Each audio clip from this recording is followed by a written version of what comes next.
요한일서 5장 11절에서 17절 말씀. 또 증거는 이것이니 하나님이 우리에게 영생을 주신 것과 이 생명이 그의 아들 안에 있는 그것이니라. 아들이 있는 자에게는 생명이 있고 하나님의 아들이 없는 자에게는 생명이 없느니라.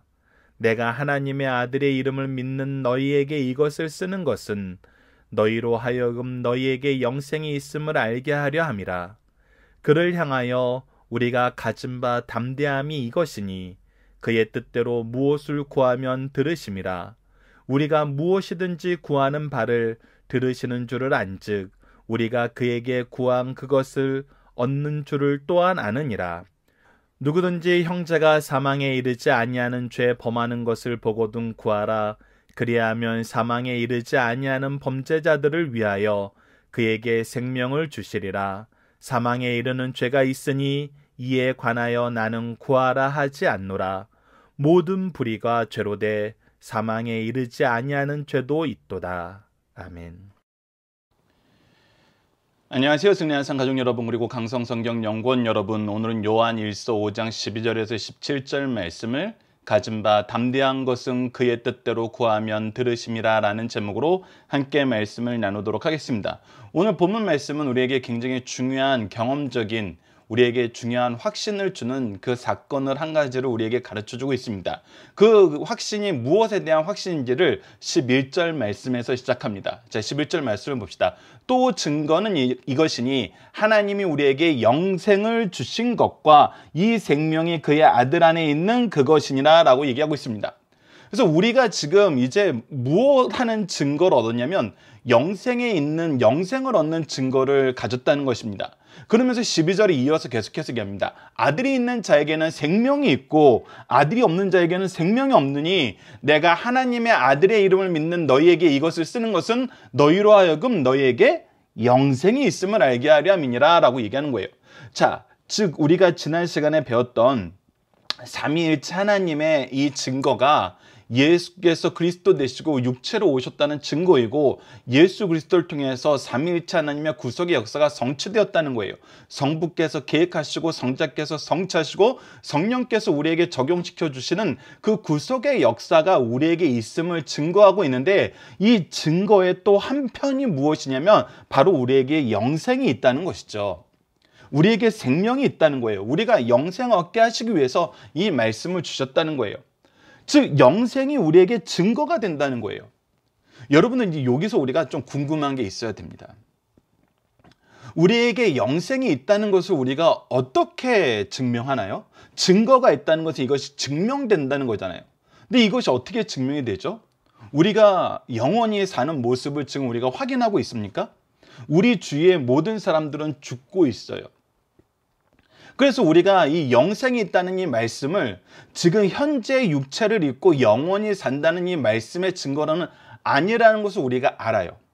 그리고 우리가 이미 알고 있는 것은 예수 그리스도께서 죽으신 후에 부활하신 그 영광의 몸을 입고 우리에게 나타나셨던 것처럼 우리의 부활 또한 우리 예수 그리스도의 부활처럼 영광의 부활로 이루어진다는 걸 알고 있어요. 그러나 아직 우리가 이것을 눈으로 보지 못해요. 우리 삶 속에 경험하지 못해요. 근데 이것이 어떻게 우리에게 증거가 될까요?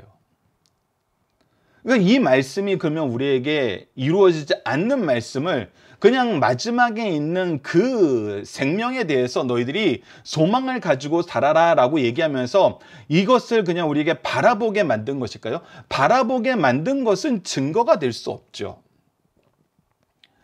자, 이것이 이제 우리가 오늘 본문 말씀에서 잘 이해해야 되는 부분입니다.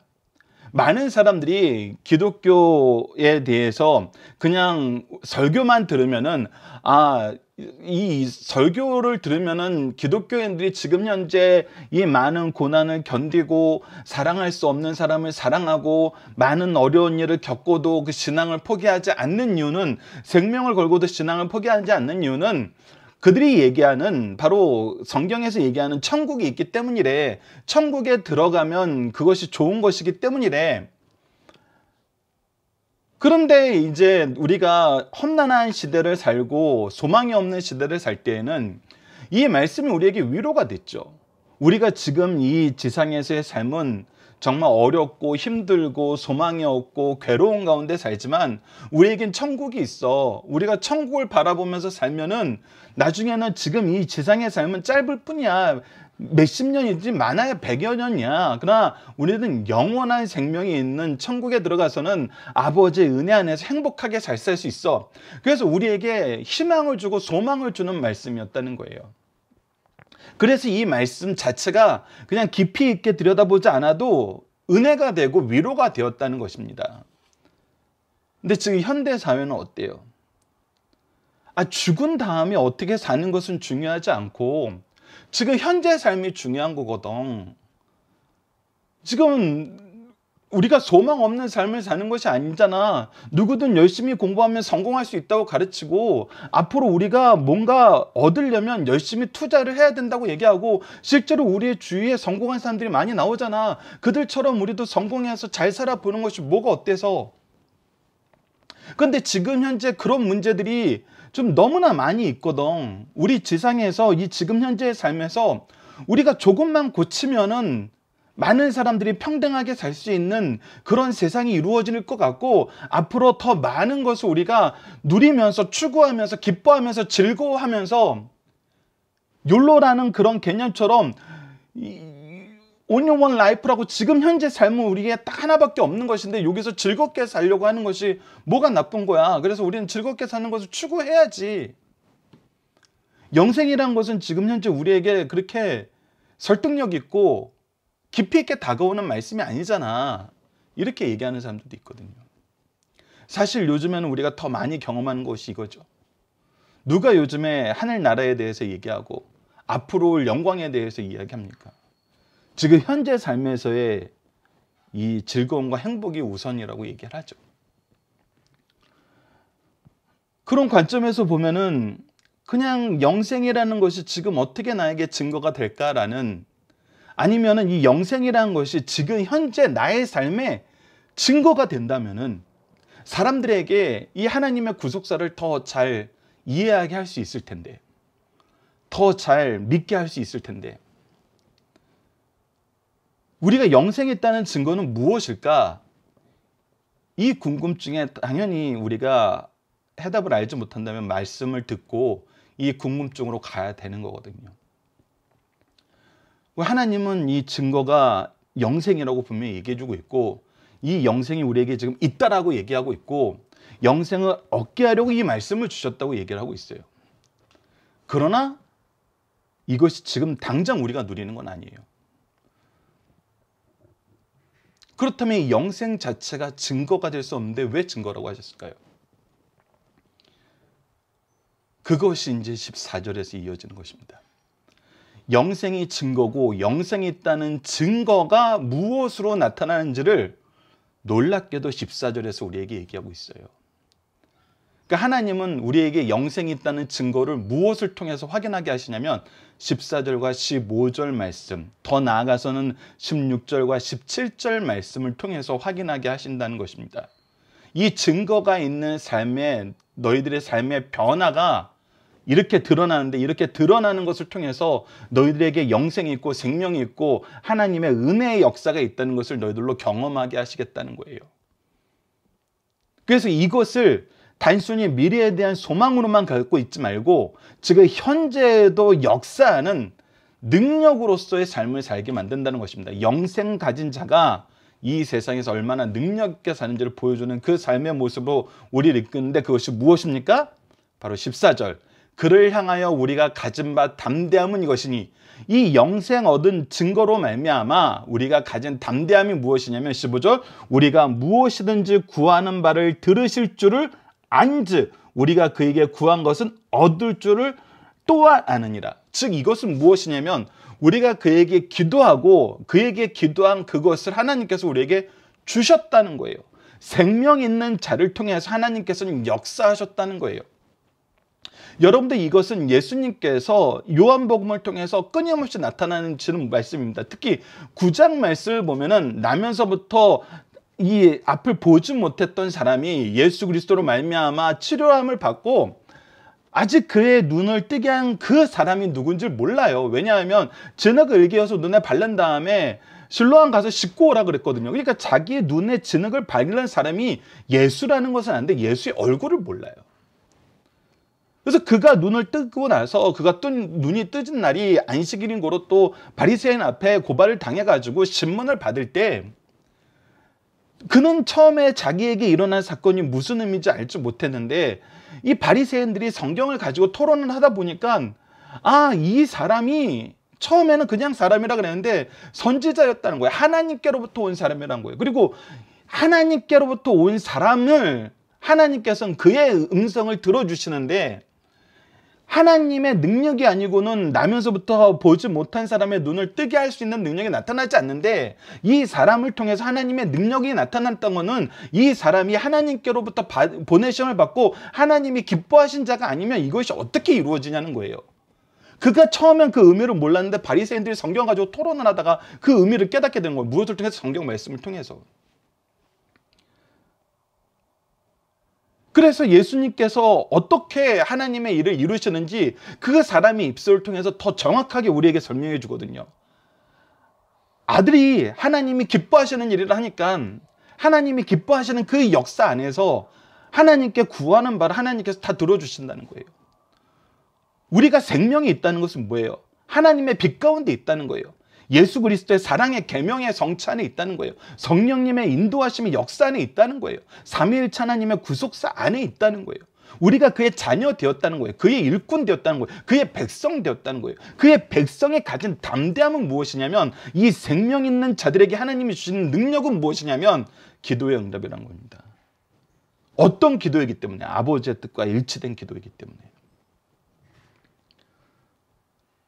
그래서 요한복음 14장 14절 15절 아래 적어놨는데 내 이름으로 무엇이든지 내게 구하면 내가 행하리라. 너희가 나를 사랑하면 나의 계명을 지키리라. 그러면서 하나님의 계명 안에서 하나님의 능력을 위해서 하나님께서 우리에게 맡기신 일을 위해서 예수 그리스도가 우리에게 명령하신 그 역사를 위해서는 무엇이든지 주신다는 거예요. 그래서 로마서 8장 32절에서도 자기 아들도 아끼지 아니하실 하나님께서 우리를 위해서 무엇을 아끼시겠냐는 거예요. 하나님의 뜻을 이루실 때는 반드시 기도의 응답이 있게 하신다는 겁니다. 이것이 바로 우리에게 영생이 있다는 증거라는 거예요.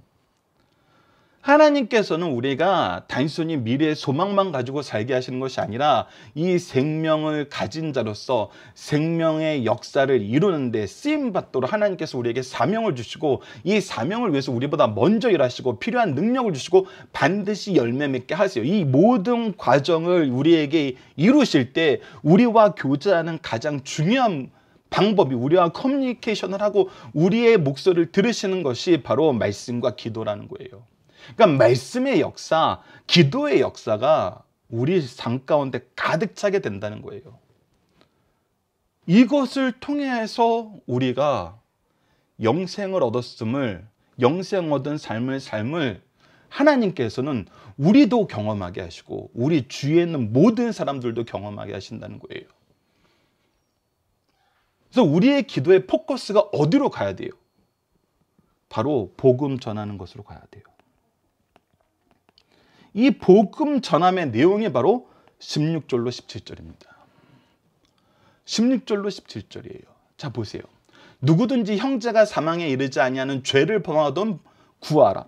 예수님께서 무슨 문제를 해결하려고 이 땅에 오셨어요? 죄의 문제를 해결하려고 이 땅에 오셨어요. 우리가 받은 사명은 뭐예요? 이 죄의 문제를 예수님이 하셨던 것처럼 우리도 이 죄의 문제를 최우선에 두고 생명 살리는 역사를 위해서 일하는 거예요. 그래서 죄의 문제를 위해서 우리가 구해야 돼요. 하나님께 기도해야 돼요.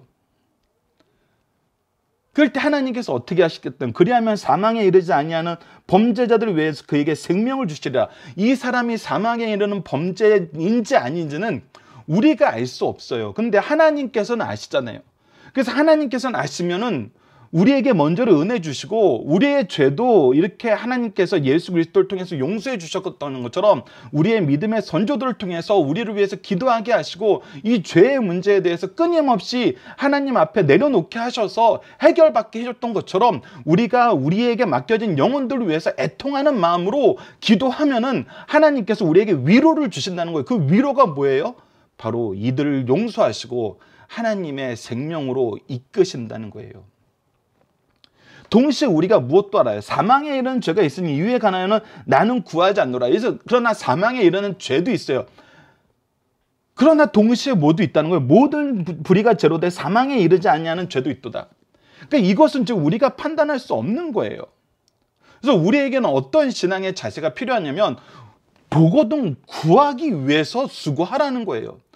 구하게 하기 위해서 우리를 보내셨다는 거예요. 구하게 하기 위해서 우리에게 먼저 은혜를 주셨다는 거예요. 그것이 바로 갈라디아서 6장 1절로 2절입니다. 형제들아 사람이 만일 무슨 범죄한 일이 드러나거든 신령한 너희는 온유한 심령으로 무엇으로? 온유한 심령으로 모든 것을 포용하고 그를 위해서 수고하는 심령으로 그러한 자를 바로잡고 너 자신을 살펴봐 너도 시험을 받을까 두려워하라. 너희가 짐을 서로 지라 그리하면 그리스도의 법이 성취되리라. 우리가 서로가 서로에게 제사장적인 신앙을 가지고 하나님께서 이 죄를 용서해 주시기 위해서 기도하면서 그를 위해서 온유한 마음으로 사랑의 수고를 실천을 하는 거예요. 말씀으로 양육하고 사랑으로 양육하고 은혜로 양육하는 거거든요.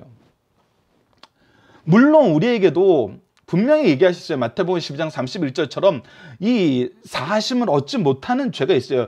보면은 그러므로 내가 너희에게 이르노니 사람에 대한 모든 죄와 모독은 사하심을 얻되 성령을 모독하는 것은 사하심을 얻지 못하겠고 성령을 모독하는 것은 무엇이에요? 가장 대표적으로 나타났던 것이 우리가 사복음서를 통해서 확인하는 것은 무엇이냐면 예수께서 그리스도심을 믿지 못하게 만들려는 성령의 역사는 예수께서 그리스도심을 믿고 영생을 얻게 하려는 거예요. 우리가 오늘 본문 말씀 5장 13절에서 나타났고 요한복음 20장 31절에서 나타났던 것처럼 오직 이것을 기록하면 너희로 예수께서 하나님의 아들 그리스도이심을 믿게 하려 하며 또 너희로 믿고 이 이름을 힘입어 생명을 얻게 하려 합니다 라고 얘기하면서 예수 그리스도께서 하나님의 아들이심을 믿게 하려는 것이 성령의 역사였어요. 이것을 위해서 우리가 지난 시간에 봤던 것처럼 물의 증거, 피의 증거, 성령의 증거가 있었던 거고 성령을 통해서 끊임없이 이 일을 이루시는 하나님의 역사의 능력과 증거와 열매를 우리에게 보여주시는데 이것을 어떻게든 막으려는 자들이 예수님의 공생애 때도 있었고 사도행전 교회 시대에도 있었고 지금 우리에게도 있어요. 이거는 사함을 받지 못해요. 그러나 이거에 대한 판단은 우리가 할 수 없어요.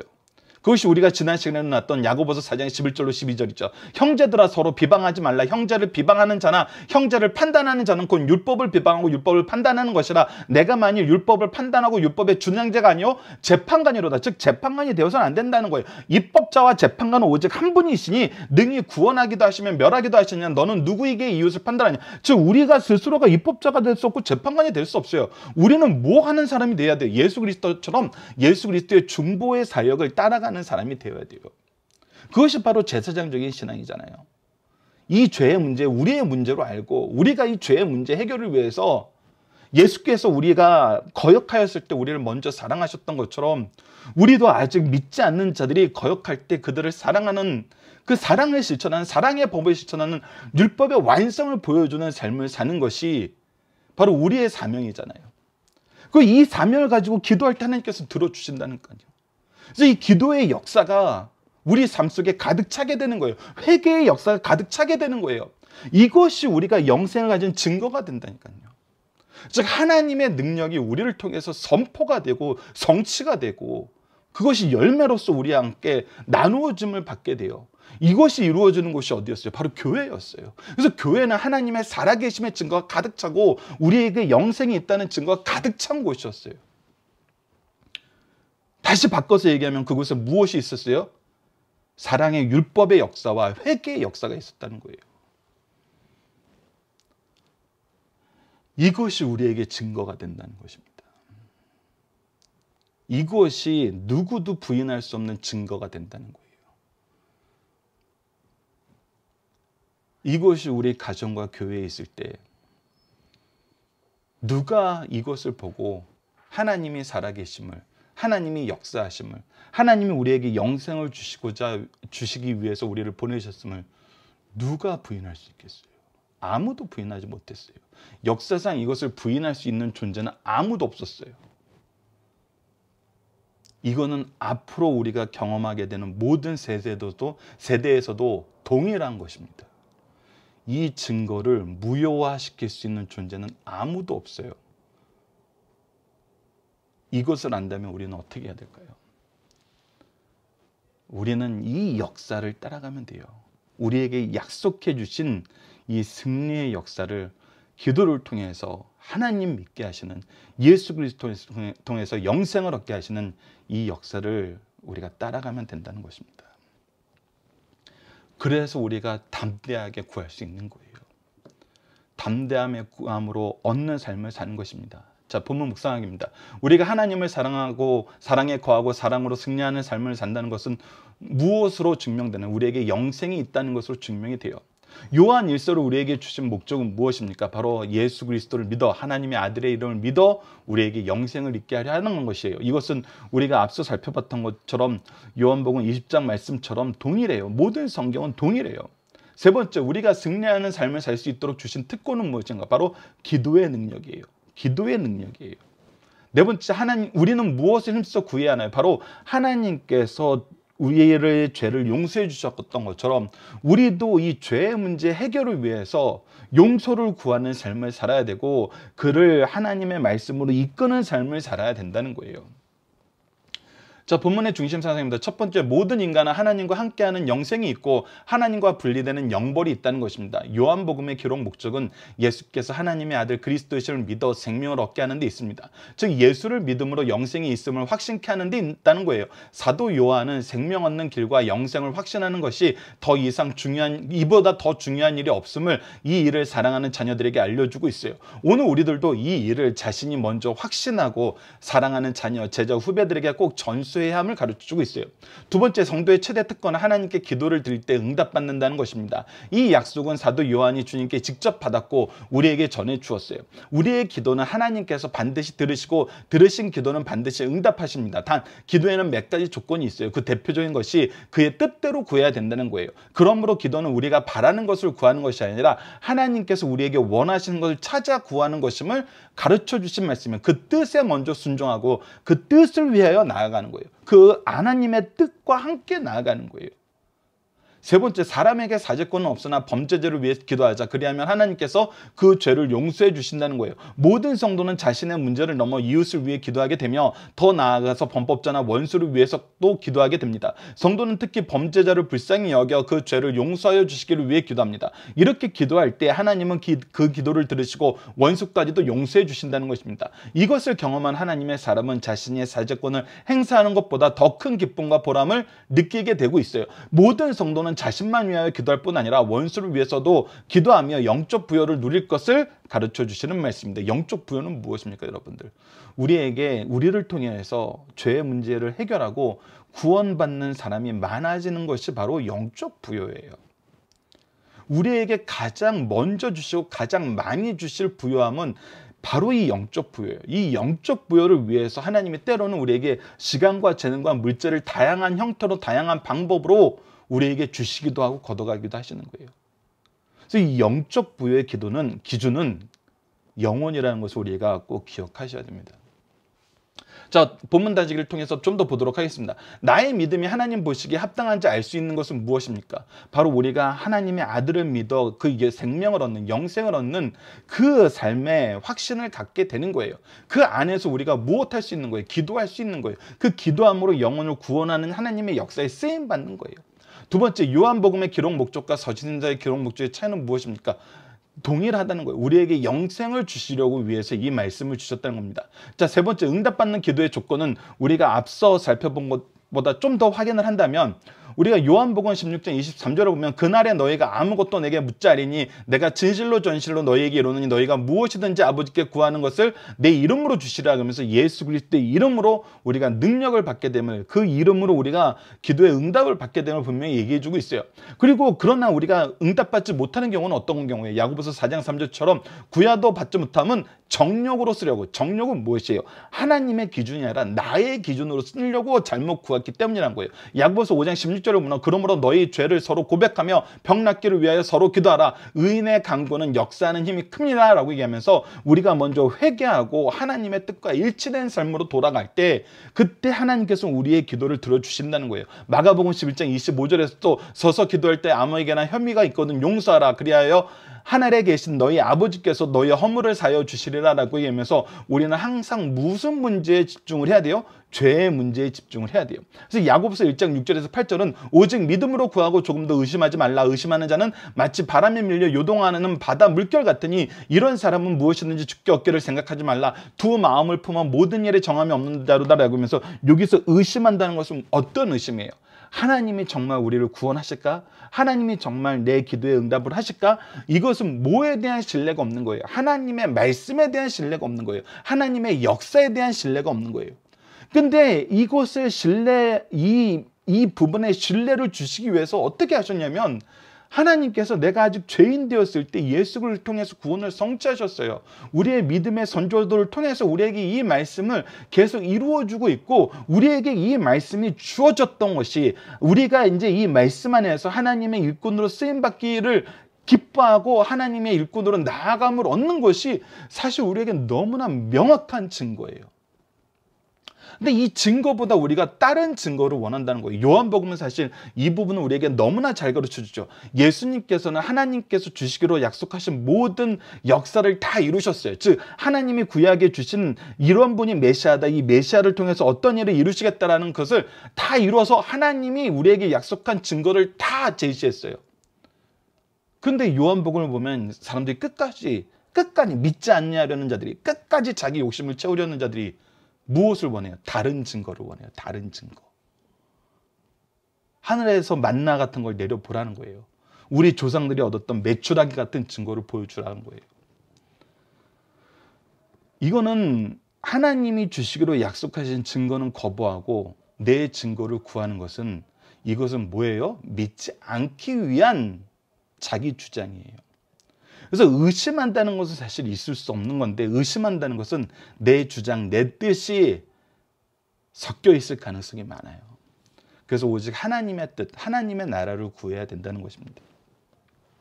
자, 본문 적용입니다. 우리는 삶 속에서 기도의 능력을 허락받았습니다. 이 능력을 허락받고도 사용하지 않거나 잘못 사용하는 경우가 없는지 살펴줍시다. 구체적으로 기도해야 될 의무가 있는데 기도하지 않는 대상. 디모데전서 5장 8절을 보면 누구든지 자기 친족 특히 자기 가족을 돌보지 아니하면 믿음을 배반한 자여 불신자보다 더 악한 자니라라고 얘기하면서 자기 친족, 자기 가족은 하나님께서 나를 통해서 이 복음을 주시기 위해서 선택하신 하나님의 일꾼일 수 있고 나를 통해서 복음을 전하게 하시는 하나님의 계획 안에서 나와 하나 되게 된 사람이에요. 나와 한 가족이 되게 한 피를 나눠받게 한 사람일 수 있어요. 근데 우리가 이들에게 하나님의 뜻을 전하지 않아요. 이들로부터 받은 은혜로 우리가 기뻐하지 않아요. 그건 하나님의 뜻을 우리가 정면으로 배반하는 것과 마찬가지라는 거예요. 그래서 우리는 먼저 우리에게 맡겨진 영혼들을 위해서 기도하는데 특히 우리 혈육을 위해서 기도해야 된다는 것입니다. 그래서 우리가 혈육을 위해서 기도하지 않는다는 것은 우리가 하나님께서 주신 은혜를 바로 사용하지 않는 거라는 거예요. 요한일서 5장 16절처럼 누구든지 형제가 사망에 이르지 아니하는 죄를 범하거든 보아거든 구하라. 즉 우리가 이 죄가 큰 문제가 아니더라도 정말 앞으로 우리의 삶에 큰 어려움이 있을 것 같으면은 우리가 이 문제를 같이 하나님께 내려놓고 기도해야 돼요. 우리 자녀가 정말 너무나 해야 되는 일을 못하고 하나님 앞에서 기뻐하시는 그 삶을 살지 못하고 엉뚱한 길로 자꾸 가려는 것 같아요. 그러면 우리가 저놈은 왜 저래? 저런 녀석이 왜 이렇게 말을 안 듣는 거야? 이렇게 얘기하기보다는 먼저 기도해야 된다는 거예요. 그리고 더 나아가서는 그들을 저주하는 기도는 하지 말라는 거예요. 우리는 예수 그리스도께서 하신 것처럼 중보의 기도를 드려야 되는 존재들이지 저주의 기도를 드리는 존재들은 아니란 겁니다. 자, 이번 주 공동 기도 제목은 분냉과 다툼, 미움은 헛됨을 알게 하소서. 오직 예수의 사랑으로 사랑하고 사랑으로 세상을 이기는 삶을 살게 하여 주소서입니다. 오늘 본문 말씀을 통해서는 우리에게 육적 생명과 영적 생명을 주시기 위해 미리 준비하신 부모님과 주의 종들을 위해서 기도합니다. 우리에게 맡기신 귀한 영혼들인 자녀와 제자들을 위해서 기도합니다. 구원하시고 사랑으로 인도하여 주소서. 죄를 사하여 주시고 악에서 벗어나게 하여 주소서. 우리를 통해서 이들을 축복하시고 우리로 이들의 죄를 감당하신 그리스도의 사랑으로 사랑하며 섬기게 하여 주소서라고 기도하는 우리 승리하산 가족 여러분들, 강성성경연구원 여러분들에게 기도합니다. 감사합니다.